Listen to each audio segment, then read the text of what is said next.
Hello बच्चों, कैसे हैं आप सभी।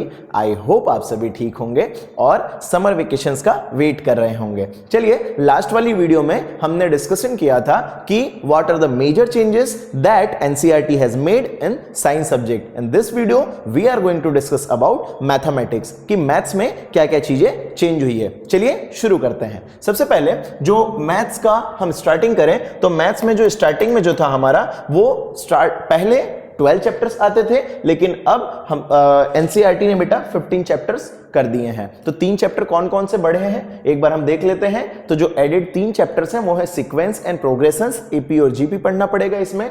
इंट्रोडक्शन ऑफ प्रोबेबिलिटी जो कि हम 10th में भी पढ़ते थे। इसके अलावा एक्सप्लोरिंग एल्जेब्रिक आइडेंटिटीज, इसको भी हमको पढ़ना है। तो ये 3 नए चैप्टर्स ऐड हुए हैं। आगे देखते हैं। इसके बाद जो एग्जिस्टिंग जो सिलेबस था मैथमेटिक्स का, तो उसमें कुछ चीजें अपडेट की गई हैं। उसमें जैसे फॉर एग्जांपल फर्स्ट वाला चैप्टर देखते हैं, नंबर सिस्टम्स। पहले भी थे क्लास 9th में, बट अब इसमें हमको क्या करना है, √3 √2 इन सबको इररेशनल भी प्रूफ करना पड़ेगा। जो हमको क्लास 10th में प्रूफ करना होता था वो अब हमको 9th में ही पढ़ना पड़ेगा। Next one is polynomials. इसमें दोनों आ जाएंगे, बेसिक्स भी आ जाएगा और एडवांस भी आ जाएगा। हमको बेसिक पॉलिनोमियल भी पढ़ना पड़ेगा, एडवांस पॉलिनोमियल भी पढ़ना पड़ेगा। कोऑर्डिनेट ज्योमेट्री में 2 चीजें चेंज की गई है। एक तो डिस्टेंस बिटवीन 2 पॉइंट, जो डिस्टेंस फॉर्मूला है वो हमको पढ़ना पड़ेगा, जो कि क्लास 10th में पढ़ना पड़ता था। इसके अलावा मिड पॉइंट सेक्शन फॉर्मूला पढ़ना है, ये भी हम क्लास 10th में ही पढ़ते थे।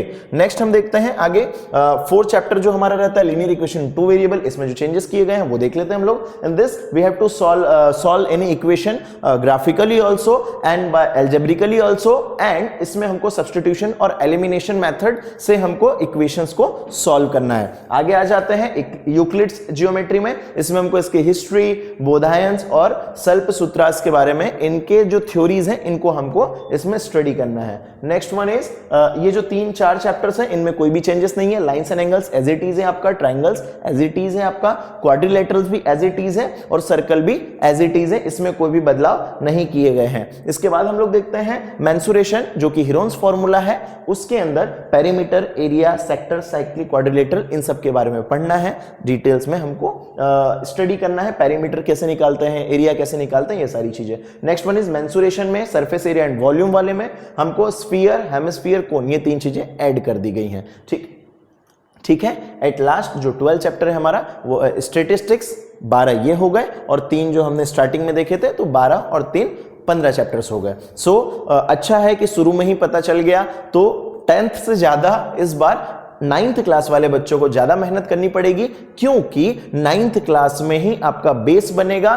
तो पढ़ने की जो आदत होती है बेटा बच्चों को, वो क्लास 9th में ही डालनी होती है। वही आदत कंटिन्यू रहती है, वही हैबिट कंटिन्यू रहती है, तब जाके बच्चा 10th में सीरियस हो पाता है और अच्छा स्कोर कर पाता है। Best of luck, happy studies.